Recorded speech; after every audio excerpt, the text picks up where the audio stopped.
वर्मा कहानियों के सभी श्रोताओं को आपके अपने विवेक वर्मा का सप्रेम नमस्कार। हम सभी के घरों में एक कोना ऐसा अवश्य होता है जो हमें संसार के सारे दुखों से लड़ने की शक्ति देता है, और वह कोना है हमारे घर का पूजा मंदिर।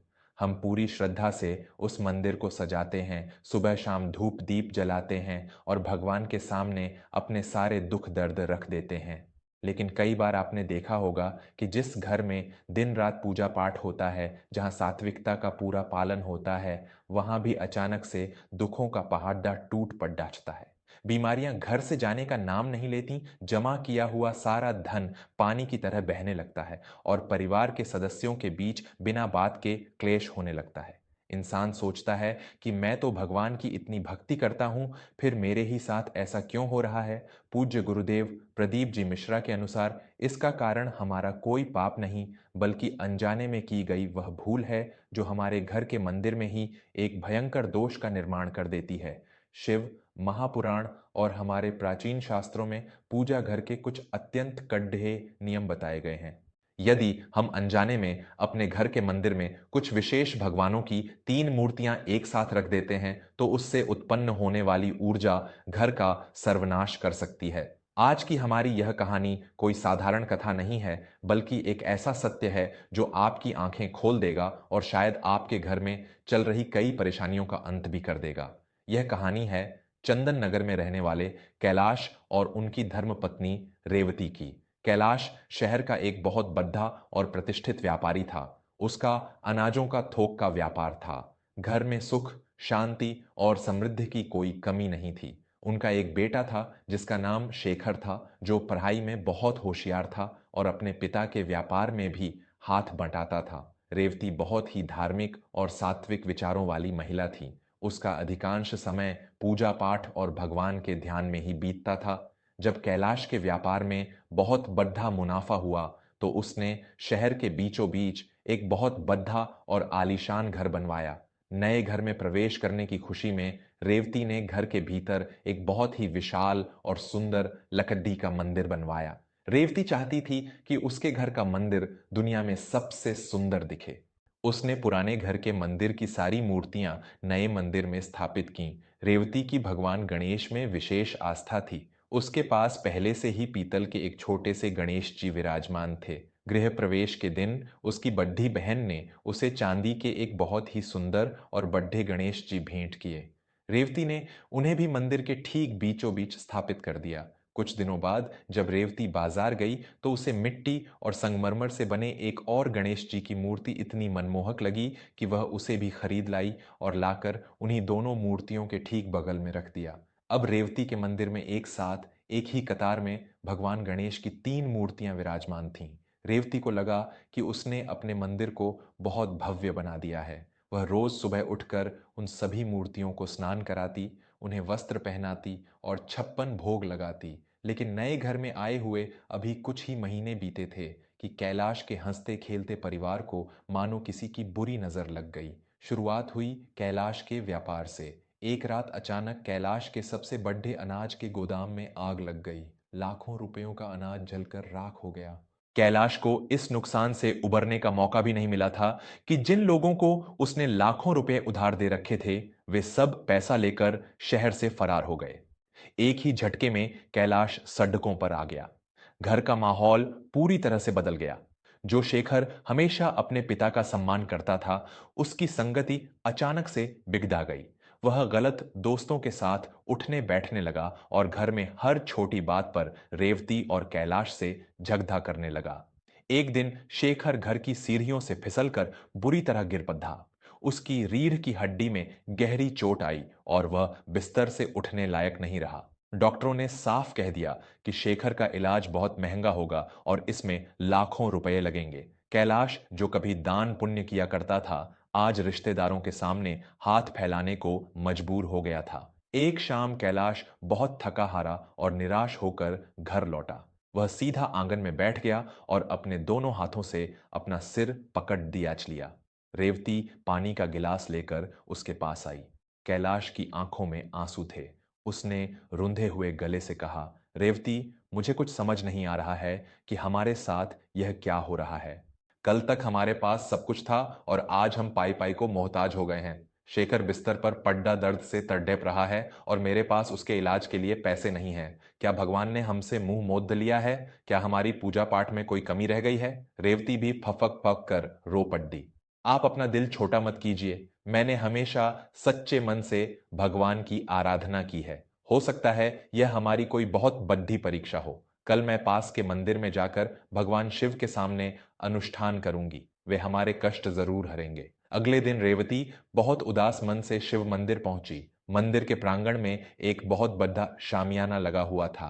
पता चला कि वहां एक बहुत ही सिद्ध संत पंडित रामानंद जी महाराज पधारे हुए हैं और वे शिव महापुराण की कथा और जीवन की समस्याओं के समाधान बता रहे हैं। रेवती कथा पंडाल में सबसे पीछे जाकर बैठ गई। उसका मन बहुत अशांत था। आंखों से लगातार आंसू बह रहे थे। पंडित रामानंद जी महाराज व्यासपीठ से बहुत ही गंभीर विषय पर चर्चा कर रहे थे। पंडित जी कह रहे थे, भक्तों, कई बार मेरे पास लोग आते हैं और रोते हुए कहते हैं कि महाराज जी, हम तो रोज 2-2 घंटे पूजा करते हैं, हम कभी किसी का बुरा नहीं सोचते, फिर भी हमारे घर में कंगाली क्यों छा गई है? हमारे घर के बच्चे बीमार क्यों रहते हैं? तो मैं उनसे एक ही बात पूछता हूं कि कहीं तुम्हारे घर के मंदिर में कोई भारी वास्तु दोष या देव दोष तो नहीं है? रेवती के कान यह सुनकर खडडे हो गए। उसने अपने आंसू पोंछे और पूरा ध्यान पंडित जी की बातों पर लगा दिया। पंडित जी ने अपनी बात को आगे बढ़ाते हुए कहा, हमारे शास्त्रों में स्पष्ट रूप से लिखा है कि घर के मंदिर में कभी भी एक ही भगवान की 3 मूर्तियां एक साथ नहीं रखनी चाहिए। विशेष रूप से भगवान गणेश जी की 3 मूर्तियां, माता दुर्गा या किसी भी देवी की 3 मूर्तियां और 2 या 3 शिवलिंग कभी भी एक ही घर के पूजा मंदिर में नहीं होने चाहिए। जब आप एक ही भगवान की 3 मूर्तियां एक साथ रख देते हैं तो वहां देव दोष का निर्माण हो जाता है। पंडाल में सन्नाटा छा गया। सब लोग आश्चर्यचकित होकर सुन रहे थे। पंडित जी बोले, 3 की संख्या में एक ही देवता की मूर्तियां होने से घर की ऊर्जा आपस में टकराने लगती है। इसे बहुत बद्धा वास्तु दोष माना गया है। जिस घर के मंदिर में 3 गणेश जी एक साथ रखे हों, उस घर में रिद्धि सिद्धि कभी नहीं टिक सकती। उस घर का जो भी मुखिया होगा, उसका व्यापार चौपट हो जाएगा। घर में पैसा आएगा पर टिकेगा नहीं। बच्चों की बुद्धि भ्रष्ट हो जाएगी और घर में हमेशा बीमारी और क्लेश का वास रहेगा। आप चाहे जितनी पूजा कर लें, जब तक आप इस दोष को दूर नहीं करेंगे, आपके घर में कभी बरकत नहीं हो सकती। यह सुनते ही रेवती के पैरों तले जमीन खिसक गई। उसे तुरंत अपना मंदिर याद आ गया।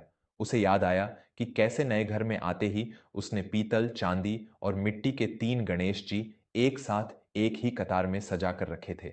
और यह भी याद आया कि ठीक उसी दिन के बाद से उसके घर का पतन शुरू हो गया था। कथा समाप्त होते ही रेवती लगभग दौड़ाते हुए अपने घर की तरफ भागी। घर पहुंचकर वह सीधे अपने पूजा कमरे में गई। उसने देखा मंदिर में तीनों गणेश जी की मूर्तियां एक साथ रखी हुई थीं। रेवती फूट फूट कर रोने लगी। उसे अपनी मूर्खता और अज्ञानता पर बहुत क्रोध आ रहा था। उसने अनजाने में अपनी ही अति भक्ति के कारण अपने हंसते खेलते परिवार को बर्बाद कर दिया था। रेवती ने तुरंत हाथ जोड़ डाककर भगवान गणेश और महादेव से क्षमा मांगी। हे विघ्नहर्ता, हे गजानन, मुझे क्षमा कर दीजिए प्रभु। मैं अज्ञानी हूं। मैंने अनजाने में शास्त्रों के नियमों का उल्लंघन किया। मेरी इस भूल की इतनी बड़ी सजा मेरे परिवार को मत दीजिए प्रभु। मेरे घर की रक्षा कीजिए। क्षमा मांगने के बाद रेवती ने बहुत ही आदर और सम्मान के साथ उस मिट्टी वाली गणेश जी की मूर्ति और पीतल वाली गणेश जी की मूर्ति को मंदिर से उठाया। उसने एक साफ लाल कपड़े में उन दोनों मूर्तियों को लपेटा। उसने मंदिर में केवल चांदी वाले गणेश जी की एक मूर्ति को ही स्थापित रहने दिया। रेवती तुरंत उन दोनों मूर्तियों को लेकर उसी शिव मंदिर में पहुंची जहां कथा हो रही थी। उसने मंदिर के मुख्य पुजारी जी को सारी बात बताई और वे दोनों मूर्तियां मंदिर में दान कर दीं। घर आकर उसने पूरे मंदिर और घर में गंगा जल का छिड़काव किया और शिव जी के पंचाक्षर मंत्र नमः शिवाय का 100 बार जाप किया। देखते ही देखते जैसे कोई चमत्कार हो गया। जिस दिन रेवती ने घर के मंदिर से वह देव दोष समाप्त किया, उसी दिन शाम को कैलाश के चेहरे पर एक हल्की सी मुस्कान लौटी। कैलाश ने घर आते ही रेवती से कहा, रेवती, आज एक चमत्कार हो गया। शहर के सबसे बड़े अस्पताल के एक जाने माने डॉक्टर आज मेरे एक पुराने दोस्त के साथ आए थे। उन्होंने शेखर की सारी रिपोर्ट्स देखी और कहा कि उसकी रीढ़ की हड्डी का ऑपरेशन वे अपनी संस्था की तरफ से मुफ्त में करेंगे। और आज बाजार समिति के अध्यक्ष ने मुझे बुलाकर एक बहुत बड़ा सरकारी ठेका दिया है। उन्होंने मुझे अपना व्यापार फिर से खड़ा करने के लिए बिना किसी ब्याज के अग्रिम राशि भी दे दी है। रेवती यह सुनते ही खुशी से रो पड़ी। वह दौड़कर मंदिर गई और भगवान के सामने दंडवत प्रणाम किया। कुछ ही हफ्तों में शेखर का सफल ऑपरेशन हो गया। वह अब बिना किसी सहारे के चलने लगा था। उसकी बुरी संगति भी पूरी तरह छूट गई थी और वह फिर से अपने पिता के काम में मदद करने लगा था। कैलाश का व्यापार फिर से उसी रफ्तार से दौड़ने लगा, बल्कि इस बार उसका काम पहले से भी अधिक बड़ा और प्रतिष्ठित हो गया था। जिस घर में हर समय मातम पसरा रहता था, आज वहां फिर से खुशियों की किलकारियां गूंज रही थीं। रेवती अब समझ चुकी थी कि भक्ति केवल भाव से नहीं, बल्कि शास्त्रों के सही ज्ञान और नियमों के पालन से भी पूरी होती है। दोस्तों, हम अक्सर अनजाने में अपने घर के मंदिर को सजाने के चक्कर में ऐसी कई मूर्तियां इकट्ठी कर लेते हैं जो हमारे ही विनाश का कारण बन जाती हैं। भगवान को मूर्तियों की भीड़ नहीं, बल्कि आपके सच्चे भाव की आवश्यकता है। घर के मंदिर में कम से कम मूर्तियां रखें। विशेषकर यह हमेशा ध्यान रखें कि कभी भी 3 गणेश जी, 3 माता रानी या एक से अधिक शिवलिंग एक ही पूजा घर में न हो। उग्र देवताओं जैसे शनिदेव, भैरव बाबा या नटराज की मूर्तियां भी घर के भीतर नहीं रखनी चाहिए। आज ही अपने घर के मंदिर को ध्यान से देखें। अगर अनजाने में आपसे भी ऐसी कोई भूल हो गई है तो घबराएं नहीं। पूर्ण श्रद्धा से क्षमा मांगें और अतिरिक्त मूर्तियों को किसी बहती नदी में विसर्जित कर दें या किसी मंदिर के पुजारी को आदर सहित दान कर दें। आपके घर की सारी नकारात्मक ऊर्जा उसी क्षण बाहर चली जाएगी और माता लक्ष्मी का आपके घर में स्थायी वास होगा। अगर आपको वर्मा परिवार द्वारा सुनाई गई यह महत्वपूर्ण जानकारी और कहानी पसंद आई हो तो इस वीडियो को अपने परिवार, रिश्तेदारों और मित्रों के साथ अवश्य साझा करें। क्या पता आपकी इस छोटी सी कोशिश से किसी के घर का उजड़ता हुआ परिवार फिर से बस जाए। अपनी श्रद्धा और उपस्थिति दर्ज कराने के लिए कमेंट्स में हर हर महादेव या जय श्री गणेश अवश्य लिखें।